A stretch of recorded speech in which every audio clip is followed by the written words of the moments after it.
ដើរចេញទាំងឈឺចាំ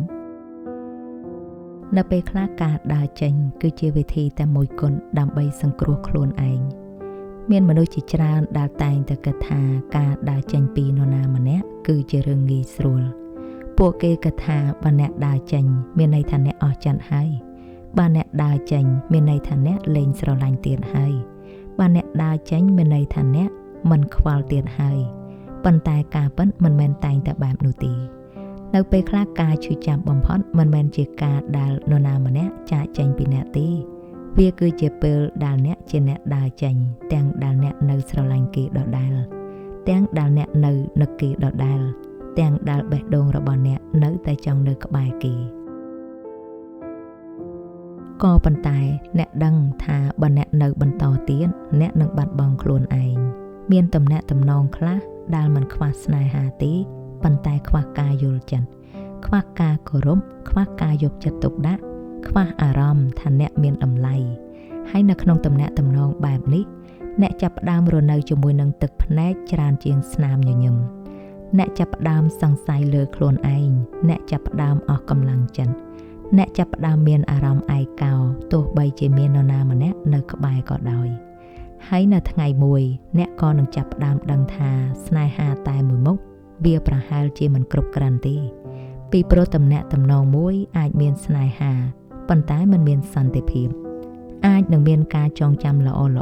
ប៉ុន្តែមិនមានអនាគតល្អអាចនឹងមានអារម្មណ៍ស្រឡាញ់ប៉ុន្តែមិនមានកន្លែងឲ្យបេះដូងអ្នកសម្រាកនោះហើយគឺជាពេលដែលមនុស្សម្នាក់ត្រូវធ្វើការសម្រេចចិត្តដ៏ពិបាកបំផុតនៅក្នុងជីវិតមិនមែនជ្រើសរើសរវាងស្រឡាញ់និងមិនស្រឡាញ់ទេប៉ុន្តែជ្រើសរើសរវាងការកាន់ទុក្ខមនុស្សម្នាក់និងការសង្គ្រោះខ្លួនឯងហើយនៅក្នុងវីដេអូមួយនេះយើងនឹងនិយាយអំពីការឈឺចាប់មួយដែលមនុស្សជាច្រើនមិនសូវនិយាយដល់ការឈឺចាប់នៃការដើរចេញទាំងដែលនៅស្រឡាញ់ការឈឺចាប់នៃការលែងដៃទាំងដែលបេះដូងមិនទាន់ចង់ដោះលែងនិងមូលហេតុដែលនៅពេលខ្លះការដើរចេញគឺជាវិធីតែមួយគត់ដើម្បីសង្គ្រោះខ្លួនឯងតើហេតុអ្វីការដើរចេញពិបាកជាងការនៅមានមនុស្សជាច្រើនគិតថាការដើរចេញគឺជាផ្លូវងាយស្រួលប៉ុន្តែសម្រាប់មនុស្សដែលធ្លាប់ស្រឡាញ់នរណាម្នាក់អស់ពីបេះដូងពួកគេដឹងថាការដើរចេញគឺជារឿងពិបាកបំផុតមួយនៅក្នុងជីវិតពីព្រោះនៅពេលដែលអ្នកដើរចេញអ្នកមិនត្រឹមតែបាត់បង់មនុស្សម្នាក់ទេអ្នកកំពុងតែលះបង់ក្តីសង្ឃឹមអ្នកកំពុងតែលះបង់អនាគតដែលអ្នកធ្លាប់ស្រមើស្រមៃអ្នកកំពុងតែលះបង់ការចងចាំរាប់រយរាប់ពាន់ដែលអ្នកធ្លាប់រក្សាទុកនៅក្នុងបេះដូងនោះហើយគឺជាមូលហេតុដែលមនុស្សជាច្រើនជ្រើសរើសនៅបន្តមិនមែនព្រោះតែពួកគេសប្បាយចិត្តនឹងនៅទេប៉ុន្តែព្រោះតែពួកគេខ្លាចការបាត់បង់ខ្លាចការចាប់ផ្ដើមជីវិតជាថ្មីខ្លាចរស់នៅដោយគ្មានមនុស្សដែលធ្លាប់ជាផ្នែកមួយនៃជីវិតខ្លាចទទួលយកការពិតមិនបានថារឿងដែលខ្លួនបានខិតខំរក្សាទុកអស់រយៈពេលជាយូរហើយมันអាចនឹងបន្តទៅមុខទៀតបានទេក៏ប៉ុន្តែមនុស្សជាច្រើនទើបនឹងយល់នៅពេលក្រោយនៅពេលខ្លះការនៅបន្តគឺជារឿងដែលឈឺចាប់ជាងការដើរចេញទៅទៀតពីព្រោះរាល់ថ្ងៃដែលអ្នកកំពុងតែមើលឃើញខ្លួនឯងបាត់បង់ស្នាមញញឹមបន្តិចម្ដងអ្នកកំពុងតែបាត់បង់សន្តិភាពនៅក្នុងចិត្តអ្នកកំពុងតែបាត់បង់តម្លៃខ្លួនឯងហើយដល់យូរទៅអ្នកចាប់ផ្ដើមមានអារម្មណ៍ថាអ្នកលែងស្គាល់ខ្លួនឯងនោះហើយគឺជាពេលដែលមនុស្សម្នាក់ចាប់ផ្ដើមដឹងថាការដើរចេញមិនមែនដោយសារតែខ្លួនមិនស្រឡាញ់នោះទេប៉ុន្តែដោយសារតែខ្លួនមិនអាចបន្តឈឺចាប់បែបនេះបានទៀតទេក៏ប៉ុន្តែមានរឿងមួយដែលមនុស្សជាច្រើនយល់ច្រឡំពួកគេគិតថាបើអ្នកដើរចេញមានន័យថាអ្នកអស់ចិត្តហើយប៉ុន្តែការពិតមនុស្សខ្លះដើរចេញមិនមែនព្រោះតែអស់ចិត្តទេពួកគេដើរចេញព្រោះពួកគេស្រឡាញ់ខ្លួនឯងមិនឲ្យរងរបួសបន្តទៀតអ្នកដើរចេញមិនមែនព្រោះតែអស់ចិត្តទេមានរឿងមួយដែលមនុស្សជាច្រើនមិនយល់នៅពេលដែលនរណាម្នាក់សម្រេចចិត្តដើរចេញពីទំនាក់ទំនងមួយមនុស្សដែលនៅជុំវិញខ្លួនគេគិតថាប្រហែលជាគេអស់ស្រឡាញ់ហើយប្រហែលជាគេលែងខ្វល់ហើយប្រហែលជាគេមានអ្នកថ្មីហើយប៉ុន្តែការពិត មិនមែនតែងតែបែបនោះទេនៅពេលខ្លះមនុស្សដែលដើរចេញគឺជាមនុស្សដែលស្រឡាញ់ខ្លាំងបំផុតពួកគេគឺជាមនុស្សដែលអត់ធ្មត់យូរបំផុតពួកគេគឺជាមនុស្សដែលព្យាយាមជួសជុលទំនាក់ទំនងនោះយូរបំផុតពួកគេក៏ជាមនុស្សដែលយំស្ងាត់ច្រើនបំផុតដែរគ្មាននរណាដឹងទេថាពួកគេផ្ដល់ឱកាសប៉ុន្មានដងបានអភ័យទោសប៉ុន្មានដងបានប្រាប់ខ្លួនឯងថាត្រឹមបន្តិចទៀតទៅប្រហែលជាអ្វីនឹងល្អឡើងវិញប្រហែលជាគេនឹងផ្លាស់ប្ដូរហើយរាល់ពេលដែលបេះដូងខូចពួកគេនៅតែរើសយកការសង្ឃឹមរាល់ពេលដែលមានទឹកភ្នែកហូរពួកគេនៅតែរើសយកការរងចាំពេលព្រោះពួកគេស្រឡាញ់ពួកគេមិនចង់បោះបង់ចោលទេក៏ប៉ុន្តែមានថ្ងៃមួយថ្ងៃដែលមនុស្សម្នាក់ចាប់ផ្ដើមអស់កម្លាំងចិត្តមិនមែនអស់ស្នេហាទេប៉ុន្តែអស់កម្លាំងចិត្តនឹងការព្យាយាមតែម្នាក់ឯងអស់កម្លាំងនៅក្នុងការរងចាំការផ្លាស់ប្ដូរដែលមិនដែលមកដល់អស់កម្លាំងនៅក្នុងការស្រឡាញ់គេម្នាក់ឯងដែលមិនខំប្រឹងដូរជាខ្លួននៅថ្ងៃនោះពួកគេចាប់ផ្ដើមយល់ថាស្នេហាមិនអាចជួយសង្គ្រោះអ្វីគ្រប់យ៉ាងបានទេនៅពេលខ្លះអ្នកអាចស្រឡាញ់នរណាម្នាក់អស់ពីបេះដូងប៉ុន្តែបើគេមិនអោយតម្លៃអ្នកស្នេហាតែមួយមុខមិនគ្រប់គ្រាន់ទេអ្នកអាចស្រឡាញ់នរណាម្នាក់ខ្លាំងណាស់ប៉ុន្តែបើអ្នកត្រូវយំជារៀងរាល់យប់ស្នេហាតែមួយមុខមិនគ្រប់គ្រាន់ទេអ្នកអាចស្រឡាញ់នរណាម្នាក់រហូតដល់មិនចង់បាត់បង់ប៉ុន្តែបើការនៅបន្តធ្វើឲ្យអ្នកបាត់បង់ខ្លួនឯងស្នេហាតែមួយមុខក៏នៅតែមិនគ្រប់គ្រាន់ដែរនោះហើយគឺជាពេលដែលមនុស្សម្នាក់ធ្វើការសម្រេចចិត្តដ៏ឈឺចាប់បំផុតពួកគេមិនដើរចេញព្រោះតែមិនស្រឡាញ់ទេពួកគេដើរចេញព្រោះតែគេនៅស្រឡាញ់ខ្លួនឯងបន្តិចដែលនៅសេសសល់ពួកគេដើរចេញព្រោះតែពួកគេដឹងថាបើនៅបន្តទៀតនៅថ្ងៃណាមួយពួកគេនឹងមិនសល់អ្វីសម្រាប់ខ្លួនឯងទៀតឡើយហើយការពិតដែលឈឺចាប់បំផុតនោះគឺនៅពេលខ្លះមនុស្សដែលអ្នកនៅស្រឡាញ់ក៏ជាមនុស្សដែលអ្នកត្រូវតែដើរចេញពីគេផងដែរក៏ប៉ុន្តែនៅមានការពិតមួយទៀតដែលមនុស្សជាច្រើនពិបាកទទួលយកការពិតដែលថានៅពេលខ្លះស្នេហាមានមែនប៉ុន្តែវានៅតែមិនអាចសង្គ្រោះទំនាក់ទំនងមួយបាននៅពេលដែលស្នេហាមិនអាចជួយសង្គ្រោះទំនាក់ទំនងបានមានរឿងមួយដែលមនុស្សជាច្រើនមិនអាចទទួលយកបានជាពិសេសមនុស្សដែលស្រឡាញ់នរណាម្នាក់អស់ពីបេះដូងពួកគេជឿថាបើស្រឡាញ់គេគ្រប់គ្រាន់អ្វីនឹងល្អបើស្រឡាញ់គេគ្រប់គ្រាន់ទំនាក់ទំនងមួយនឹងអាចបន្តបានទៅជារៀងរហូតប៉ុន្តែជីវិតមិនមែនតែងតែដំណើរការទៅបែបនោះទេ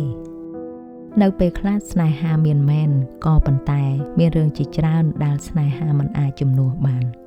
ស្នេហាមិនអាចជំនួសការគោរពបានទេស្នេហាមិនអាចជំនួសភាពស្មោះត្រង់បានទេស្នេហាមិនអាចជំនួសការយល់ចិត្តបានទេស្នេហាមិនអាចជំនួសការប្រឹងប្រែងពីភាគីទាំងពីរបានទេដូច្នេះលោកអ្នកត្រូវដឹងថាស្នេហាពិតប្រាកដមិនគួរធ្វើឲ្យអ្នកបាត់បង់ខ្លួនឯងទេស្នេហាដែលពិតប្រាកដមិនគួរធ្វើឲ្យអ្នករស់នៅក្នុងការភ័យខ្លាចជារៀងរាល់ថ្ងៃទេស្នេហាដែលពិតប្រាកដមិនគួរធ្វើឲ្យអ្នកមានអារម្មណ៍ថាអ្នកត្រូវអង្វរសុំឲ្យគេស្រឡាញ់អ្នកទេហើយនៅពេលដែលមនុស្សម្នាក់ចាប់ផ្ដើមយល់ថាការនៅបន្តកំពុងតែធ្វើឲ្យខ្លួនឯងបាត់បង់សន្តិភាពពួកគេក៏ត្រូវតែប្រឈមមុខទៅនឹងការសម្រេចចិត្តដ៏ពិបាកបំផុតមួយការសម្រេចចិត្តដែលមនុស្សជាច្រើនយល់ច្រឡំថាជាការអាត្មានិយមប៉ុន្តែតាមការពិតការជ្រើសរើសខ្លួនឯងមិនមែនជារឿងអាត្មានិយមទេមានមនុស្សជាច្រើនដែលនៅក្នុងទំនាក់ទំនងយូរពេកមិនមែនព្រោះតែពួកគេសប្បាយចិត្តទេប៉ុន្តែព្រោះតែពួកគេមានអារម្មណ៍ថាបើដើរចេញពួកគេជាមនុស្សអាក្រក់បើដើរចេញពួកគេជាមនុស្សអាត្មានិយមបើដើរចេញពួកគេកំពុងតែបោះបង់នរណាម្នាក់ដែលស្រឡាញ់ខ្លួនប៉ុន្តែដោយសារតែគំនិតទាំងនេះពួកគេក៏បន្តនៅទាំងឈឺចាប់នៅទាំងយំនៅទាំងបេះដូងអស់កម្លាំងពីព្រោះពួកគេខ្លាចថាការជ្រើសរើសខ្លួនឯងគឺជារឿងខុសប៉ុន្តែសុំសួរខ្លួនឯងមួយសំណួរទៅមើលបើថ្ងៃនេះអ្នកកំពុងលង់ទឹកតើអ្នកអាចជួយសង្គ្រោះអ្នកដទៃបានទេបើថ្ងៃនេះបេះដូងរបស់អ្នកកំពុងតែបែកខ្ទេចខ្ទីតើអ្នកអាចផ្ដល់ស្នេហាដែលមានសុខភាពល្អទៅឲ្យនរណាម្នាក់បានទេចម្លើយគឺពិបាកណាស់ ពីព្រោះមនុស្សដែលបាត់បង់ខ្លួនឯងមិនអាចរក្សាអ្នកដទៃបានយូរទេនេះហើយគឺជារឿងដែលមនុស្សជាច្រើនមិនយល់ការជ្រើសរើសខ្លួនឯងមិនមែនមានន័យថាអ្នកលែងខ្វល់ពីអ្នកដទៃទេការជ្រើសរើសខ្លួនឯងមិនមែនមានន័យថាអ្នកគ្មានស្នេហាទេការជ្រើសរើសខ្លួនឯងគ្រាន់តែមានន័យថាអ្នកទទួលស្គាល់ថាបេះដូងរបស់អ្នកក៏ត្រូវការសន្តិភាពដែរក៏ប៉ុន្តែមានការពិតចុងក្រោយដែលធ្វើឲ្យមនុស្សជាច្រើនយំនៅពេលដែលពួកគេយល់ពីវាការពិតនោះគឺអ្នកអាចនៅស្រឡាញ់នរណាម្នាក់ខ្លាំងណាស់ប៉ុន្តែអ្នកនៅតែត្រូវដើរចេញពីគេមានពេលមួយខ្ញុំគិតថាបើខ្ញុំស្រឡាញ់គេគ្រប់គ្រាន់ខ្ញុំអាចនឹងត្រឹមបានគ្រប់យ៉ាងខ្ញុំអាចនឹងរងចាំបានខ្ញុំអាចនឹងអភ័យទោសឲ្យបានខ្ញុំអាចនឹងនៅបន្តទៀតបានហើយខ្ញុំក៏បានធ្វើដូច្នោះមែនខ្ញុំបានផ្ដល់ឱកាសម្ដងហើយម្ដងទៀតខ្ញុំបានត្រឹមម្ដងហើយម្ដងទៀតខ្ញុំបានប្រាប់ខ្លួនឯងថាបន្តិចទៀតទៅប្រហែលជាអ្វីៗនឹងល្អឡើងវិញប៉ុន្តែនៅថ្ងៃមួយខ្ញុំក៏ចាប់ផ្ដើមសម្លឹងមើលខ្លួនឯងនៅក្នុងកញ្ចក់ហើយខ្ញុំក៏ស្ទើរតែមិនស្គាល់មនុស្សម្នាក់នោះទៀតទេមនុស្សដែលធ្លាប់ញញឹមលែងសូវញញឹមមនុស្សដែលធ្លាប់មានក្តីស្រមៃលែងសូវមានក្តីសង្ឃឹមមនុស្សដែលធ្លាប់ស្រឡាញ់ខ្លួនឯងកំពុងតែរស់នៅដើម្បីសុំឲ្យនរណាម្នាក់ស្រឡាញ់វិញនោះហើយគឺជាពេលដែលខ្ញុំយល់អំពីការឈឺចាប់បំផុតមិនមែនការបាត់បង់គេទេការឈឺចាប់បំផុតគឺការបាត់បង់ខ្លួនឯងខ្ញុំនៅស្រឡាញ់គេខ្ញុំនៅនឹកគេខ្ញុំនៅខ្វល់ពីគេប៉ុន្តែខ្ញុំមិនអាចបោះបង់ខ្លួនឯងដើម្បីរក្សាគេទៀតបានទេ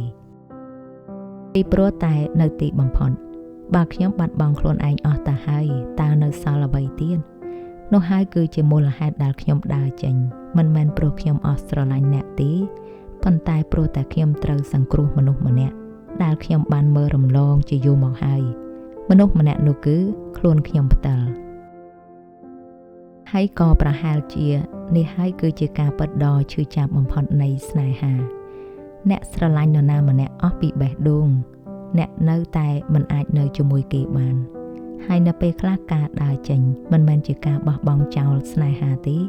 វាគឺជាការជ្រើសរើសជីវិតរបស់ខ្លួនឯងវិញហើយក៏ប្រហែលជាពេលនេះអ្នកនឹងយល់ថាមិនមែនគ្រប់ការដើរចេញសិតតែមានន័យថាអស់ស្រឡាញ់នោះទេមិនមែនគ្រប់ការលេងដៃសិតតែមានន័យថាបោះបង់ចោលនោះទេហើយក៏មិនមែនគ្រប់ការបញ្ចប់សិតតែមានន័យថាបរាជ័យនោះដែរនៅពេលខ្លះការដើរចេញគឺជារឿងដែលឈឺចាប់បំផុតដែលមនុស្សម្នាក់អាចធ្វើបានពីព្រោះអ្នកមិនបានដើរចេញពីមនុស្សដែលអ្នកស្អប់ទេអ្នកដើរចេញពីមនុស្សដែលអ្នកស្រឡាញ់អ្នកដើរចេញពីការចងចាំដែលអ្នកពេញចិត្តអ្នកដើរចេញពីក្តីស្រមៃដែលអ្នកធ្លាប់ជឿថានឹងคล้ายទៅជាការពិតក៏ប៉ុន្តែនៅពេលខ្លះជីវិតបង្រៀនយើងថាស្នេហាមិនគួរឲ្យអ្នករស់នៅក្នុងការឈឺចាប់ជារៀងរាល់ថ្ងៃទេស្នេហាមិនគួរឲ្យអ្នកបាត់បង់សន្តិភាពនៅក្នុងចិត្តទេហើយស្នេហាក៏មិនគួរធ្វើឲ្យអ្នកបាត់បង់ខ្លួនឯងដែរដូច្នេះប្រសិនបើថ្ងៃនេះអ្នកកំពុងតែស្ថិតនៅក្នុងការសម្រេចចិត្តដ៏ពិបាកមួយប្រសិនបើថ្ងៃនេះអ្នកកំពុងឈឺចាប់ពីព្រោះតែត្រូវដើរចេញពីមនុស្សដែលអ្នកនៅស្រឡាញ់សូមកុំស្អប់ខ្លួនឯងអីសូមកុំគិតថាអ្នកទន់ខ្សោយហើយក៏សូមកុំគិតថាអ្នកបរាជ័យពីព្រោះនៅពេលខ្លះការក្លាហានបំផុតមិនមែនជាការនៅបន្តទេការក្លាហានបំផុតគឺជាការហ៊ានដើរចេញពីអ្វីដែលកំពុងតែបំផ្លាញអ្នកដើម្បីផ្ដល់ឱកាសឲ្យបេះដូងរបស់អ្នកបានជាសះស្បើយម្ដងទៀតហើយនៅថ្ងៃណាមួយអ្នកនឹងសម្លឹងមើលទៅក្រោយអ្នកក៏នឹងឃើញថ្ងៃដែលអ្នកធ្លាប់យំថ្ងៃដែលអ្នកធ្លាប់ស្ទាក់ស្ទើរថ្ងៃដែលអ្នកធ្លាប់គិតថាអ្នកមិនអាចរស់នៅដោយគ្មានគេបានហើយអ្នកក៏នឹងយល់ថាការសម្រេចចិត្តដ៏ឈឺចាប់មួយនោះបានសង្គ្រោះជីវិតអ្នកនាងខ្ញុំសូមអរគុណដែលបានស្ដាប់វីដេអូនេះតាំងពីដើមរហូតដល់ចប់ប្រសិនបើវីដេអូមួយនេះបានប៉ះពាល់ដល់បេះដូងអ្នកសូមជួយ Like Subscribe និងចែករំលែកទៅកាន់នរណាម្នាក់ដែលកំពុងតែព្យាយាមដើរចេញពីអ្វីដែលធ្វើឲ្យគេឈឺចាប់ហើយមុននឹងចេញទៅសូមទុកឃ្លាមួយនេះនៅក្នុងបេះដូងរបស់អ្នកនៅពេលខ្លះការដើរចេញមិនមែនជាការបោះបង់ចោលនរណាម្នាក់ទេវាគឺជាការឈប់បោះបង់ខ្លួនឯងជួបគ្នានៅក្នុងប្រធានបទបន្ទាប់សូមអរគុណ